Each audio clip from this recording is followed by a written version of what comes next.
Ndabasuje mwese mukomeje gutega amatwi The Horizon TV. Ngibasuza nk'ibisanzwe ndi Fabrice Mporana nayo. Nahe makuru agezweho.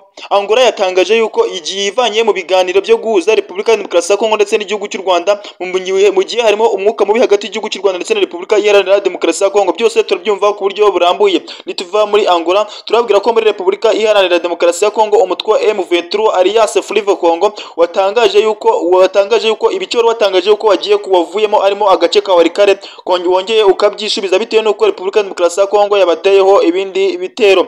Ngizo ngingo z'ingenzi amakuru yacu agiye kwibandaho turambura mu kanya tumaze kumva buno butumwa. Iyi ni inkuru mpamo ku bantu bifuza kwiga ururimi rw'Ikidage by'umwihariko abari mu ntara y'Amajyepfo mu karere ka Huye. Uyu munsi ku itariki ya 4 Mutarama 2025 Der Sprachenhub German Language Academy yakoreraga mu mujyi wa Kigali yamaze kwibaruka ishami mu karere ka Huye aho babazaniye German Language Academy Huye Campus. Kuri ubu amasomo yamaze gutangira ku bantu biga mu gitondo no kwiga kuva kuwa mbere kugeza kuwa gatanu guhera ku isaha y'isa 2 n'igice kugeza ku isaha y'isa 5 n'igice. Abiga igicamunsi no guhera kuwa mbere kugeza kuwa gatanu guhera ku isaha y'isa 7 n'igice kugeza ku isaha y'isa 10:30. Ni mu gihe abiga nimugoroba nabo biga iminsi yose guhera kuwa mbere kugeza kuwa gatanu. No guhera ku isaha y'isa 11:30 kugeza ku isaha y'isa 2:30. Ni mu gihe abiga muri weekend bo biga kuwa gatandatu no ku cyumweru guhera ku isaha y'isa 2 n'igice kugeza ku isaha y'isa 10:30.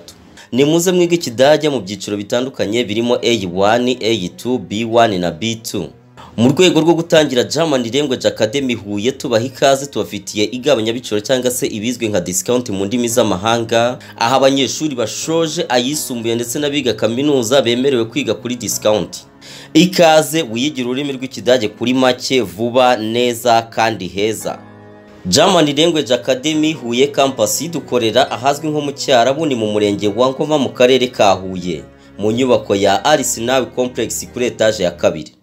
Duhamagara kwizeru karindwi makuru nk'uko namaze kubabwira mu ngingo unyemera amakuru yacu cyahere muri Angola uwo Angola yatangaje yuko yivanye mu buhuza yahozaga igihugu cy'u Rwanda ndetse na Repubulika Iharanira Demokarasi ya Kongo nyuma y'umwuka mubi wari umaze imunsi uri muri Repubulika ya Demokarasi ya Kongo ndetse n'igihugu cy'u Rwanda aho Repubulika ya Demokarasi ya Kongo ishinza igihugu cy'u Rwanda ko kishe inyuma y'umutwe wa M23 kikabaha inkunga ndetse akaba ari n'ingabo z'u Rwanda ziri muri Repubulika Iharanira Demokarasi ya Kongo ndetse n'igihugu cy'u Rwanda kigashinza Repubulika ya Demokarasi ya Kongo gufasha umutwe wa FDLR wasize ukoze jenoside akora abatutsi umwaka w'1994. Angola rero niyo yafashaga kumvikanisha hagati y'igihugu cy'u Rwanda ndetse na Repubulika Iharanira Demokarasi ya Kongo kubera ko hari ibiganiro byinshi byagiye bibera i Rwanda ndetse hakaba n'amasezerano menshi yagiye asinyirwa i Rwanda muri Angola amwe akubahirizwa ndetse amwe akaviyorwa nashyirwe mu bikorwa. Rero kuri wishiro Angola ikaba yatangaje yuko yivanye mu buhuza yahuzaga igihugu cy'u Rwanda ndetse na Repubulika Iharanira Demokarasi ya Kongo ku mpamvu zitigize zimenyekana. Gusa hari abasesenguzi ba politiki bavuga yuko ikintu cyababaje perezida Angola Joao Lourenço ngo nuko nyakubahwa perezida Afurika Paul Kagame yahuye na perezida Félix Antoine Tshisekedi Chilombo iduha muri Qatar bakahuzwa na Sheikh Emir wa Qatar. Ari cyo kintu cyababaje perezida wa Angola Joao Lourenço aho yakubura ko yagiye agaragaza yuko ngo yifuza ko ibibazo by'abanyafurika ngo byajya bikemurwa n'abanyafurika. Abantu benshi niko bagiye rero batekereza bakabisesengura bakavuga yuko perezida wa Angola ari cyo kintu kibashije kuba cyamubaza kubanya kwa perezida Afurika Paul Kagame yarahuye na perezida wa Repubulika ya Demokarasi ya Kongo Félix Antoine Tshisekedi Chilombo iduha muri Qatar bakahuzwa na Sheikh Emir akaba ari umwami wa Qatar. Muyandi makuru M23 ku munsi w'ejo nababwiye amakuru avuga yuko M23 atangaje yuko yivanye mu gace ka Walikare yamaze gufata ndetse ikanahagarika n'indwano hagati ya Repubulika ya Demokarasi ya Kongo kugira ngo abaturage bakeneye ubufasha babashe kuba babona byoroshye ndetse no kugira ngo bayirize amasezerano ya Nairobi ndetse na Rwanda ndetse bakabubariza n'imyanzuro yavuye mu nama yahuje SADC ndetse na East African Community. Gusa M23 binyuze mu muvugizi wayo akaba ari mu bya politike bwana Laurence Kanyuka yavuze yuko bongeye kwisubiza ibi bice batigize babirekura. Aka gace nta kandi ni Walikare ndetse no mu nkengero zabo ngo bitewe nuko Repubulika Iharanira Demokarasi ya Kongo itigize yemeza ibyo M23 yari yasabye ko dore ko M23 yavuze yuko yivanye ahangaha gusa ngo ikaba izarinda ubusugire bw'abaturage bwo mu duce irinda. Gusa bavuga yuko Repubulika ya Demokarasi ya Kongo niyiramuka iteye ibitero ku duce M23 yafashe cyangwa se ikabagabaho ibitero bizahita bituma M23 yisubira ku cyemezo yari yafashe. Ni mu gihe Repubulika ya Demokarasi ya Kongo binyuzwe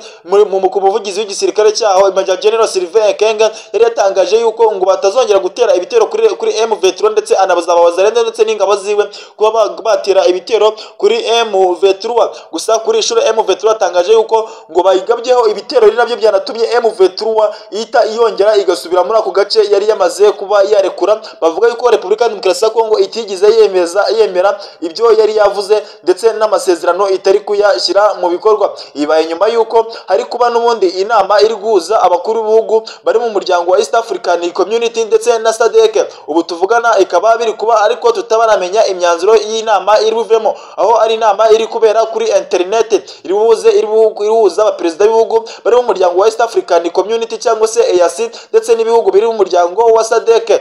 Bakaba aribo bari kuganira kuri ubu ngubu turimo kubabwira aya makuru, bari ku nama, bari kuri ekara. Gusa ntabwo imyanzuro y'inama irasohoka, ikaba bamaze isohotse twaba twayibamenyesha. Bibaye nyuma yuko kandi ubu Budage burebana ayingwe n'igihugu cy'u Rwanda nabwo bwohereje drone ndetse n'abasirikare muri Repubulika Iharanira Demokarasi ya Kongo. Bivuga yuko ngo barenga 500 ngo bagiye gufasha Repubulika ya Demokarasi ya Kongo guha imyitozo ikarishye ingabo za Repubulika Iharanira Demokarasi ya Kongo kugira ngo bashe kuba bahangana n'umutwe wa M23. Ndetse bakanavuga yuko izi ngabo z'Ububirigi zagiye gufasha Repubulika ya Demokarasi ya Kongo guha imyitozo FDLR Rwanda. Bavuga yuko yasize ikoze jenoside yakorewe Abatutsi umwaka w'1994. None Ububirigi nyuma yuko batarebana amaso meza n'igihugu cy'u Rwanda baje kubafasha kuba imyitozo nabo kugira ngo babashe kubahangana na Repubulika n'umutwe M23. Ubudage bukaba bumaze iminsi bwaracanye umubano hagati yabwo ndetse n'igihugu cy'u Rwanda. None kuri ishuro bukaba bwaje gufasha Repubulika Iharanira Demokarasi ya Kongo, ko bivuga yuko ngo harimo n'abasirikare baje gufasha Repubulika ya Demokarasi ya Kongo kuba barwanya umutwe wa M23, ngo bataje gutanga imyitozo gusa baha Repubulika ya Demokarasi ya Kongo, ahubwo bazafasha no kurwanya bazabafasha no kurwana bakarwanya umutwe wa M23. Ibi nibyo biri kubera muri Repubulika Iharanira Demokarasi ya Kongo. Akaba ari nayo rero makuru nari mbazaniye. Nge nari Fabrice Murana, nayo ndabashimiye kandi bifuriza gukora subscribe, like, share na comment, bifuriza no kumva buno butumwa bwiza tugiye kubasigiramo. Iyi ni inkuru mpamo ku bantu bifuza kwiga ururimi rw'Ikidage, by'umwihariko abari mu ntara y'Amajyepfo mu karere ka Huye. Uyu munsi ku itariki ya 4 Mutarama 2025, Der Sprechen Hub German Language Academy yakoreraga mu mujyi wa Kigali yamaze kwibaruka ishami mu karere ka Huye, aho babazaniye German Language Academy Huye Campus. Kuri ubu amasomo yamaze gutangira. Ku bantu biga mu gitondo no kwiga kuva kuwa mbere kugeza kuwa gatanu guhera ku isaha y'isambiri n'igice kugeza ku isaha y'isatanu n'igice. Abiga igicamunsi no guhera kuwa mbere kugeza kuwa gatanu guhera ku isaha y'isasaba n'igice kugeza ku isaha y'isa 10:30. Ni mu gihe abiga nimugoroba nabo biga iminsi yose guhera kuwa mbere kugeza kuwa gatanu. Ni guhera ku isaha y'isa 11:30 kugeza ku isaha y'isambiri n'iminota 30. Ni mu gihe abiga muri weekend bo biga kuwa gatandatu no ku cyumweru guhera ku isaha y'isambiri n'igice kugeza ku isaha y'isa 10:30. Ni muze mwiga Ikidage mu byiciro bitandukanye birimo A1, A2, B1 na B2. Mu rwego rwo gutangira German Language Academy Huye tubaha ikaze, tubafitiye igabanyabiciro cyangwa se ibizwe nka discount mu ndimi z'amahanga, aho abanyeshuri bashoje ayisumbuye ndetse n'abiga kaminuza bemerewe kwiga kuri discount. Ikaze wiyigira ururimi rw'Ikidage kuri make, vuba, neza kandi heza.